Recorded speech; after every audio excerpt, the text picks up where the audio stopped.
Yes my dear students, look at this. ये आप लोगों के पास एक दुनिया का स्लोएस्ट एनिमल है। यस यू आर राइट, ये एक स्लॉथ है। या एक और स्लोएस्ट एनिमल की मैं आपसे बात कर रहा हूं। बिल्कुल सही पहचाना आप लोगों ने, ये एक गार्डन स्नेल है। या फिर हम किसी टेडी बियर की बात कर लें। ये तीनों ऑर्गेनिजम्स बहुत आहिस्ता आहिस्ता मूव करते। ऑन द अदर हैंड, अगर आप लोग चीता को देखें या आप टाइगर को देखें या आप लोग दुनिया के बहुत स्विफ्ट मूविंग स्नेक को देखें जो बहुत पलक झपकने में अपने टारगेट को अटैक करते हैं और उसका जो प्रे है उसे पता भी नहीं चलता कि मेरे साथ क्या हो गया। इन दोनों की लाइफ की स्पीड में इतना फर्क क्यों है? आप लोगों को चैप्टर नंबर 3 याद है, तो उसमें मैंने आप लोगों से एक बहुत बहुत इंपॉर्टेंट मॉलिक्यूल की बात की, that was basically what? Enzyme. Definitely in दोनों ग्रुप ऑफ ऑर्गेनिजम्स में एंजाइम सिस्टम का बहुत फर्क है और भी बहुत सारे डिफरेंसेस हैं इन दोनों ग्रुप्स के अंदर। लेकिन अपने टॉपिक से स्टक रहते हुए I want to inculcate another new concept in your brains, and that is कि आप लोगों के इन दोनों ग्रुप्स में जो बेसिक डिफरेंस है वो क्या है? Gibbs free energy. जिस पर्टिकुलर ऑर्गेनिज्म में free energy means energy available to carry out the reaction is more, that group is very swift. और जिस ऑर्गेनिज्म में सिर्फ एनर्जी इतनी है कि वो एक वक्त में एक या दो प्रोसेसेस को ही कैरी आउट करने के लिए काफ़ी है, तो जाहिर है वो ऑर्गेनिज्म बहुत स्लो मूव करेंगे। इसका मतलब ये हुआ कि एंजाइम सिस्टम के साथ साथ आप लोगों की बॉडी में फ्री एनर्जी का भी बहुत इंपॉर्टेंट रोल है। अगर आप लोगों के पास फ्री एनर्जी अवेलेबल होगी तो रिएक्शंस हो सकेंगे, और अगर फ्री एनर्जी अवेलेबल ना हुई तो biochemical reactions will not proceed in the given direction. अब हम अंडरस्टैंड करेंगे किसको? फ्लैश कार्ड को, कि हमारे इस पर्टिकुलर लेक्चर में हम क्या क्या अंडरस्टैंड करने वाले। So number 1 is we want to understand the definition, because definition is very very important. So I have already placed few very important words on the board. तो you know very well कि मैं ऐसा कब करता हूँ कि जब मैंने ज़ाहिर है उस चीज़ की इंपॉर्टेंस को हाईलाइट करना होता है। फिर हम देखेंगे कि जैसे फ्री एनर्जी, जैसे मैंने कॉन्सेप्ट दिया आपको भी, वो क्या होती है, और फिर हम देखेंगे कि what is its source, and then we will see the role of that very source in a very unique process of photosynthesis. And we know very well कि फिर फोटोसिंथेसिस का ताल्लुक एरोबिक रेस्पिरेशन के साथ है, right? And then aerobic respiration is going to produce what? ADP, and then ATP is going to catalyze even the process of what? Breakdown of food. So we will study all relations amongst these molecules and statements in this lecture. So be ready, put out your copies and pens, open up your eyes and brains and the doors of the ears, and try to fly with me. Have a nice journey. First of all, we're going to start with definition. There are too many definitions of bioenergetics. बहुत सारी है, लेकिन again जो हमारे लिए सबसे बड़ी constant वो क्या है? आप लोगों का सिलेबस। तो उसी के अंदर रहते हुए मैंने उसी डेफिनेशन को आप लोगों के यहाँ पे लिखा है जो आप लोगों की बुक में लिखी हुई है। What is this definition? कि bioenergetics is the quantitative study, यानी कि इसमें मैंने क्वांटिटी को मेजर करना है। किस चीज़ की? एनर्जी की, जो बेसिकली दो ऑर्गेनिजम्स या दो प्रोसेसेस को आपस में रिलेट कर रही है। और नंबर 2 इज कि वो एनर्जी एक दूसरे में कैसे कन्वर्ट हो रही है। मिसाल के तौर पे अगर मेरे पास एक हॉट ऑब्जेक्ट है और मेरे पास एक ये कोल्ड ऑब्जेक्ट है, तो कितनी एनर्जी हॉट ऑब्जेक्ट से कोल्ड ऑब्जेक्ट में मूव कर सकती है, right? It is basically measurable thing. तो उस पर्टिकुलर फील्ड को जिसमें मैं इसको मेजर कर सकता हूं, that is called as what? Bioenergetics. ठीक है, अब हम अगले पॉइंट पे चलते हैं। जैसे मैंने डिस्कस किया था आप लोगों के साथ कि फ्री एनर्जी क्या है। फ्री एनर्जी में पॉइंट नंबर 2 के ऊपर हूँ स्टूडेंट्स। तो जो फ्री एनर्जी है वो डिटरमाइन करती है कि रिएक्शन कैन अकर और नॉट। अगर आप इसे फिजिक्स केमिस्ट्री की ज़बान में बात करें तो इसे सबसे पहले डिस्कवर किया था गिब्स ने, तो हम इसे गिब्स फ्री एनर्जी का नाम भी दे सकते हैं, राइट। अब जो फ्री एनर्जी है वो उसका सोर्स क्या है, उसका मेरे पास स्टूडेंट्स क्या है, सोर्स। तो सोर्स है मेरे पास सन। अब आप लोगों की इस कुर्रा अर्ज पे, जैसे मैंने बोला था कि शायद यही वो जगह है हमारी इस कायनात में जहां पे जिंदगी पनप रही है, where life can thrive actually, तो उसका जो सोर्स है वो कैसा है, सन। अब आप लोगों की बुक ने 2 वर्ड यूज की है, सन इज डायरेक्ट सोर्स और indirect source of energy for all biochemical processes taking place on the face of earth, right? So we want to write this word for all biochemical processes, right? अब you know very well कि हमारे पास क्या present है, जाहिर है सन, right. अब इस particular सन में से क्या निकल रही है, 2 किस्म की एनर्जी निकल रही है, जो हम अपनी सिर्फ बायोलॉजिकल पॉइंट ऑफ व्यू से बात करेंगे, हम इसमें फिजिक्स और केमिस्ट्री को जाहिर है डायरेक्टली इन्वॉल्व नहीं कर सकते। हम इस सन की बात करें कि this very sun is providing us 2 types of you can say energies to carry out biochemical processes. One of them is called as light energy and other one is called as heat energy, right? अब अगर हम light energy और heat energy की बात करें तो क्या मेरे पास कोई ऐसा ऑर्गेनिज्म है जो इस सन से आने वाली 2 फॉर्म्स ऑफ एनर्जीज को डायरेक्टली इस्तेमाल करे? तो आंसर इज नो। अगर फॉर एग्जांपल मुझे भूख लगी हुई है तो ऐसा नहीं है कि मैं जाके धूप में बैठूंगा तो मेरी भूख खत्म हो जाएगी, या मेरी बॉडी उस पर्टिकुलर सन से ऑब्टेन वाली एनर्जी को मेरी डिफरेंट बायोकेमिकल प्रोसेसेस को कंटिन्यू करवाने में इस्तेमाल कर सकती।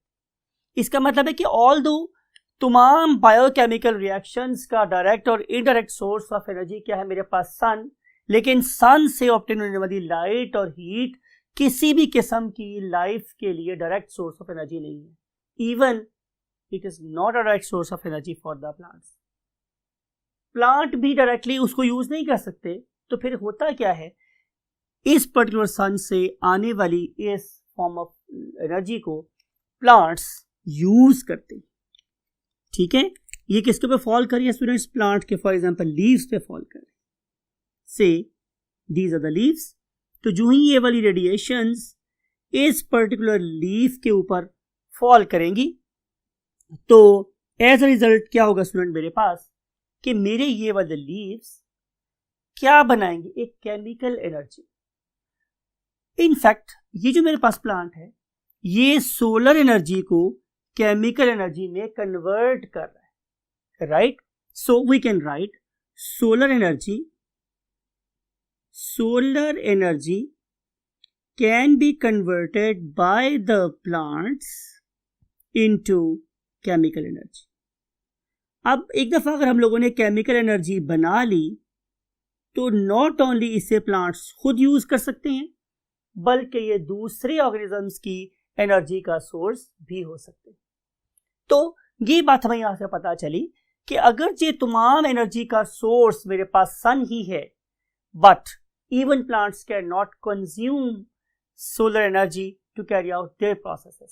If they want to carry out these processes, so we have to convert solar energy into chemical energy, right?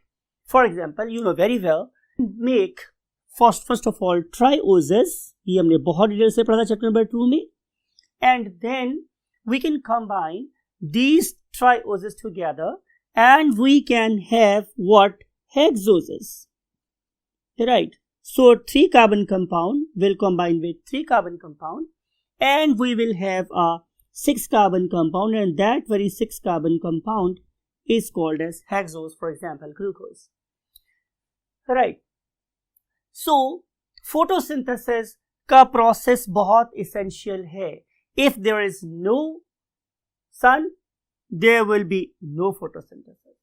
Therefore we say कि ultimate source of energy for an ecosystem or for the earth or for this world is basically nothing other than sun, right? So now we want to move to the next concept. Next concept ये है कि सिर्फ और सिर्फ इस particular process ने plant को energy provide नहीं की, बल्कि it is another source for very very vital biochemical reaction that is called as what? Respiration. But how? Let's see it. You know very well कि during the course of photosynthesis we produce oxygen as a byproduct, right? Once we had oxygen in the environment, तो anaerobic environment convert हो गया किस में? Aerobic environment में। और अगर मैं इस चैप्टर के कोर्स में आपको ये बात बताऊंगा कि अगर मेरे पास कंडीशंस कैसी हैं एनएरोबिक, तो जो अमाउंट ऑफ एनर्जी प्रोड्यूस हो सकती है वो बहुत कम है। लेकिन अगर कंडीशंस मेरे पास क्या हो जाए एरोबिक, मींस मैं ऑक्सीजन की मदद से सांस लेना शुरू कर दूं, तो फिर मेरे पास जो अमाउंट ऑफ एनर्जी प्रोड्यूस हो रही है वो बहुत ज़्यादा बढ़ जाए।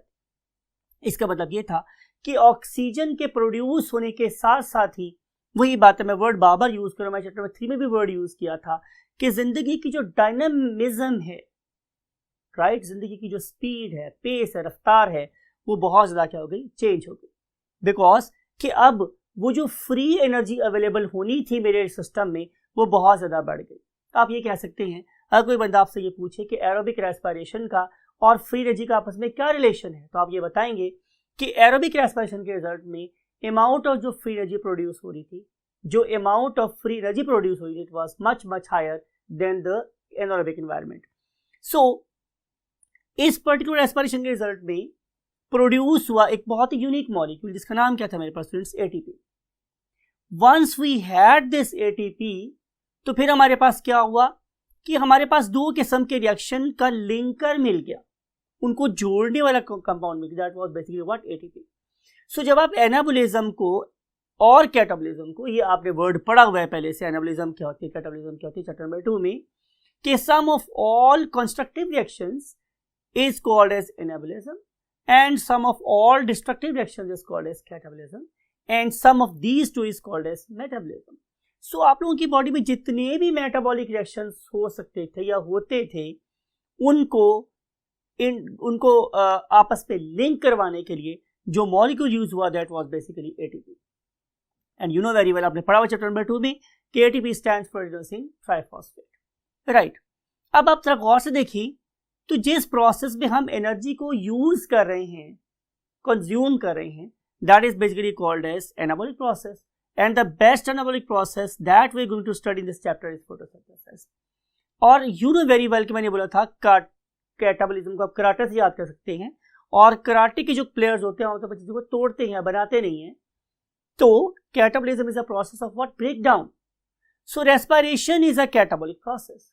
अब फोटोसिंथेसिस को मींस एनाबॉलिक प्रोसेस को और रेस्पिरेशन मीन कैटाबॉलिक प्रोसेस को, जो चीज आपस में लिंक अप करने वाली है वो क्या है? Basically ATP, right my dear students.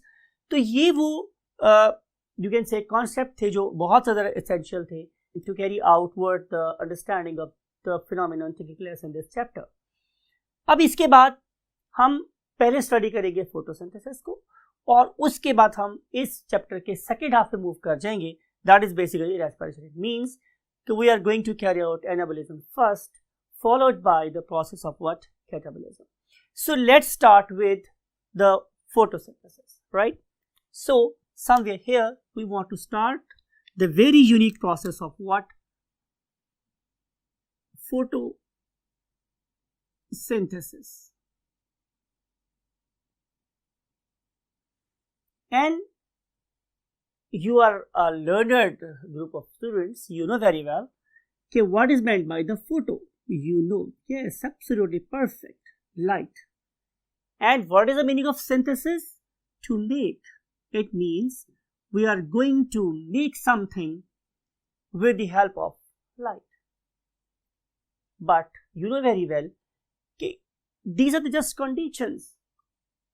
Conditions किसके लिए हैं? for the reactants to combine together to give us the products. Now again concentrate your book. आप लोगों की बुक का ये चैप्टर नंबर 11 का पहला पेज और उसका ये एंड वाला पोर्शन बन रहा है, मैं उसको स्टडी करवा रहा हूँ आप लोगों को। तो उसमें उसने क्या लिखा हुआ है कि बेसिकली एक फोटोसिंथेसिस एक ऐसा प्रोसेस है कि जिसमें आप लोगों ने लो एनर्जी, मैंने क्या वर्ड यूज किया है, low energy inorganic, low energy inorganic, और थर्ड वर्ड आप लोगों को लिखा हुआ है व्हाट, ऑक्सीडाइज्ड मॉलिक्यूल्स। तो तीन वर्ड आपने अपने माइंड में रखने हैं इस प्रोसेस को अंडरस्टैंड करने के लिए कि वो मॉलिक्यूल्स लो एनर्जी हैं, वो इनऑर्गेनिक है, और वो ऑक्सीडाइज्ड मॉलिक्यूल है। किस चीज के, कार्बन के और हाइड्रोजन के। अब आप जरा गौर से देखिए, सोचिए कि आप लोगों के माइंड में कार्बन का कौन सा ऑक्सीडाइज्ड कंपाउंड फॉर्म आपके माइंड में आएगा। तो यस 100% यू राइट। तो आपने फॉर्म बोला sir CO2। So very famous oxidised inorganic molecule of carbon is carbon dioxide. And same is a case here कि जब मैं आप लोगों से ये पूछूं कि can you name any oxidised inorganic product of hydrogen, तो yes your immediate response will be water, right.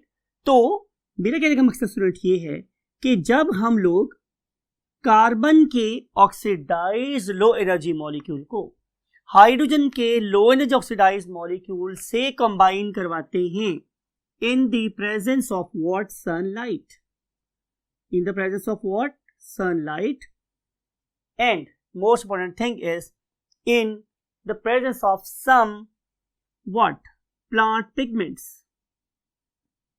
and I think आप लाइन में पढ़ के आए हैं, one of the very famous molecule is chlorophyll, and you have read many of its, you can say, derivatives in the chapter of what, kingdom protoctista। आपने chlorophyll A का नाम पढ़ा था, वहां पे क्लोरोफिल बी का नाम आपने पढ़ा था, फिर आप लोगों ने यहाँ पे ज़ैंथोफिल के नाम आप लोगों ने पढ़ा था, फियोफिल के नाम आप लोगों ने पढ़ा था। There are too many names for the pigments, और यहाँ पे हम एक और नाम याद करवा रहे हैं आप लोगों को, कैरोटीन्स, राइट। तो ये जितने भी प्लांट पिगमेंट्स हैं, they are there to capture sunlight, and this particular sunlight, that is the ultimate source of energy, it will provide what, free energy to these molecules, and when these two molecules combine together in the presence of what, sunlight and plant pigments, so they make what, high energy. So low energy molecule will be converted to the high energy molecules. But how we can say that they have got the high energy? Answer is, now they have transformed into complex organic molecules. Initially, I have given you the concept that organic molecules will be trioses, 3 carbon compound, 3 carbon compound, and when these 3 carbon compounds combine together, they give us what?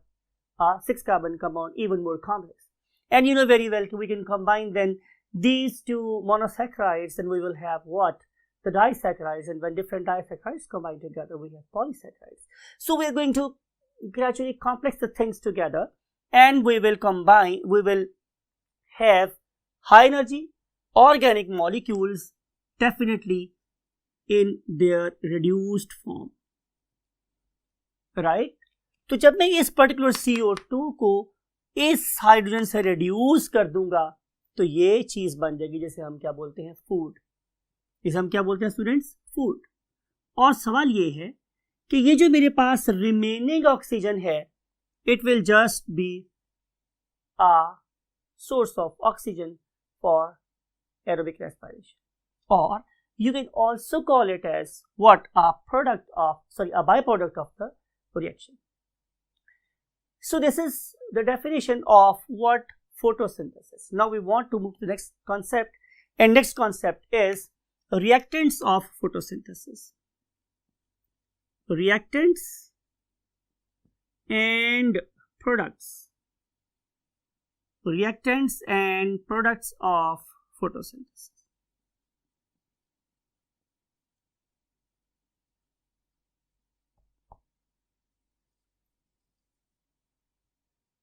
you have studied this concept in grade 9 again, and I know you have an idea, okay, this is a very complex process. It consists of two very complex, you can say, set of reactions. One of them is called as what? Light reaction, the other one is called as dark reaction. And itself, dark reaction is a complex chain of reactions known as Calvin cycle. But however, in the beginning, we just want to give its summary. And how we can write the summary of the reaction? By an equation. And that equation gives us CO2. It is a very first reactant. And then we have what? H2O, it is a second reactant. And then we place an arrow and we write something like it. Sunlight at the top of arrow. And then we place plant pigments at the base. So these are the what? Reactants. We must have plant pigments, we must have CO2, we must have water, and environmental condition means a source of energy, and then we will have nothing other than C6, H12O6, and we will have what? Oxygen as a byproduct. So there are two reactants, one of them is CO2, other one is water, and there are two products, one of them is glucose, and another one is oxygen. Right? And the last thing, if we want to balance this equation, we must write 12 over here. We must write 12 over here. And we must write 6 water over here. Because this particular water is a precursor for many of the chemical reactions taking place during the course of photosynthesis. And it is also a product of what? The same process. Means कि बहुत जगहों पे water consume हो रहा है और बहुत सी जगहों पे water produce भी हो रहा है, right? लेकिन हम उस साइड पे देखें तो जो amount of water produce हो रही है वो कम है और जो amount of water consume हो रही है वो ज़्यादा है. तो अगर मैं इस तरफ वाटर लिख दूं और इस तरफ वाटर को ना भी लिखूं तो फर्क नहीं पड़ेगा. इसलिए अगर मैं इस सारी रिएक्शन को ऐसे सम अप कर दूं कि CO2 plus water in the presence of sunlight and what? Plant pigments, and we will have what? Glucose and oxygen. It is not wrong at all. It is a perfect reaction. So reactants are carbon dioxide and water, and products are glucose and oxygen. Right. अब हम move करते हैं next concept की तरफ, और वो next concept मेरे पास क्या है स्टूडेंट्स, कि ये तो हुई बात प्लांट के बारे में. जाहिर है ये प्रोसेस किस पे हो रहा है? प्लांट की बॉडी पे हो रहा है. मेरा क्वेश्चन आप लोगों के साथ ही है स्टूडेंट्स कि क्या प्लांट की बॉडी में सिर्फ फोटोसिंथेसिस हो रही है? अगर आपका आंसर है यस, तो फिर मेरा सवाल ये है कि इस पर्टिकुलर ऑर्गेनिज्म ने सन एंड सोलर एनर्जी को या सन की एनर्जी को कन्वर्ट कर लिया in making what? Chemical energy. तो ये केमिकल एनर्जी यूज कैसे हुई? राइट, आपको मेरी बात समझ आ रही है? ये ग्लूकोज यूज कैसे हुआ? तो इसका आंसर है कि प्लांट बेसिकली एक डुअल नेचर का ऑर्गेनिज्म है. आपको याद है हमारे डुअल सिम मोबाइल्स क्या होते हैं? जाहिर है वो वाले मोबाइल जिसपे 2 सिम्स चल सकती है. ये जो मेरा प्लांट है ये भी एक डुअल ऑर्गेनिज्म है. ये पॉइंट अपने माइंड में रख लें आप लोग के plant is a dual metabolic organism, यानी कि इसके अंदर 2 प्रोसेसेस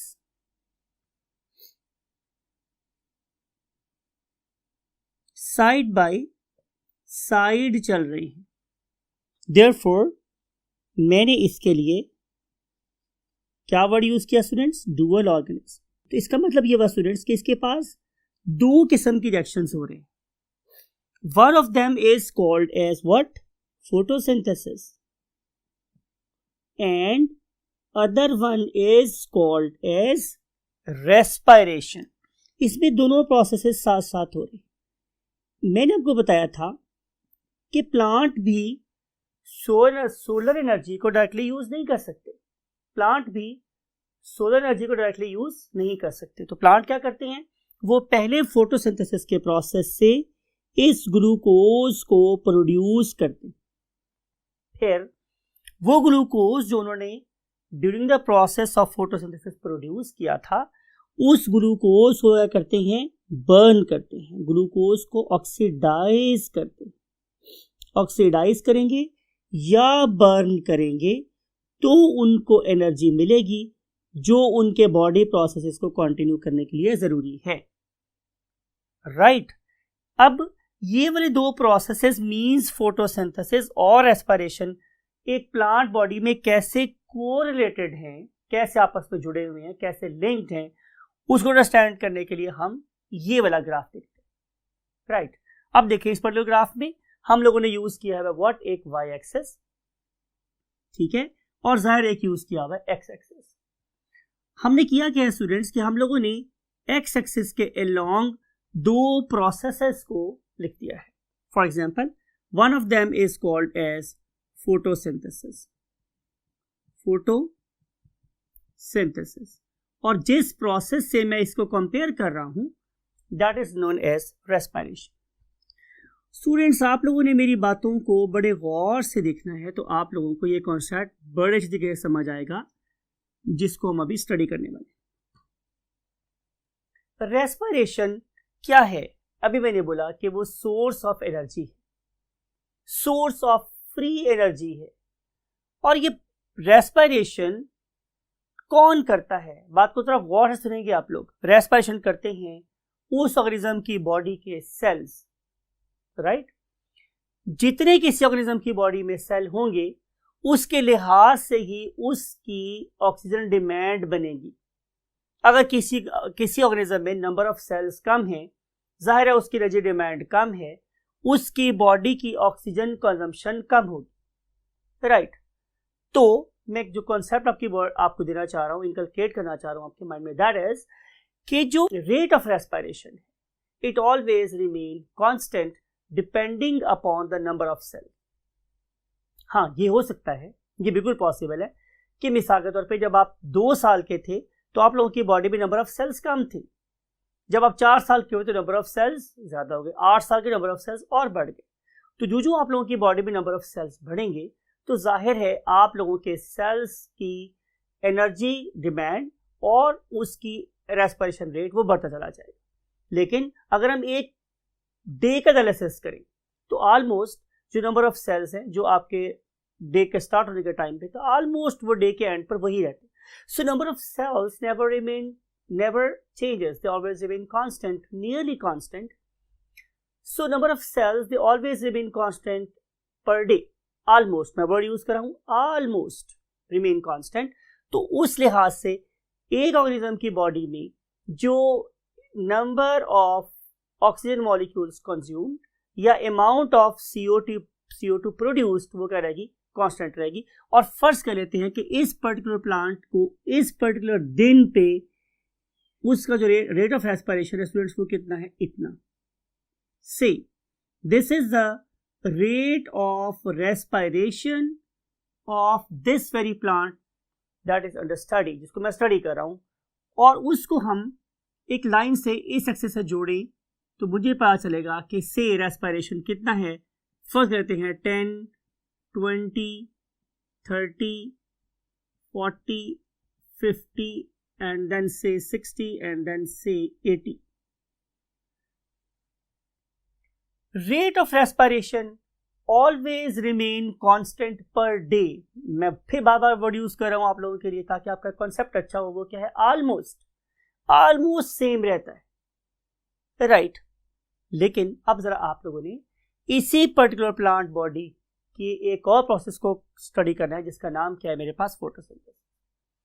अब जरा बात को देखिए गौर से स्टूडेंट्स कि जब रात थी, when there was no sunlight, so rate of photosynthesis was approximately 0। ये मैंने बात कर दी है कि ये तकरीबन 0 पे खड़ा है, right? rate of respiration is approximately 0 because there is no sunlight। लेकिन जो सनलाइट इंक्रीज करना शुरू करेगी तो जाहिर है रेट भी बढ़ना शुरू कर देगा, समथिंग लाइक इट। ये बढ़ रहा है ऊपर की तरफ, it is ascending, because with every passing second और moment light intensity is increasing. तो हर इंक्रीजिंग लाइट इंटेंसिटी के साथ रेट ऑफ फोटोसिंथेसिस बढ़ता चला जाता है, यहां तक कि एक वक्त डॉन टाइम पे, डॉन का मतलब होता है जब तुलुए सुबह होती है, मैं डॉन टाइम की बात कर रहा हूं, और फिर एक वक्त मैंने बोला है क्या, डस्क, जब गुरूब आफ्ताब होता है, यानी कि गुरूब आफ्ताब और तुलुए आफ्ताब।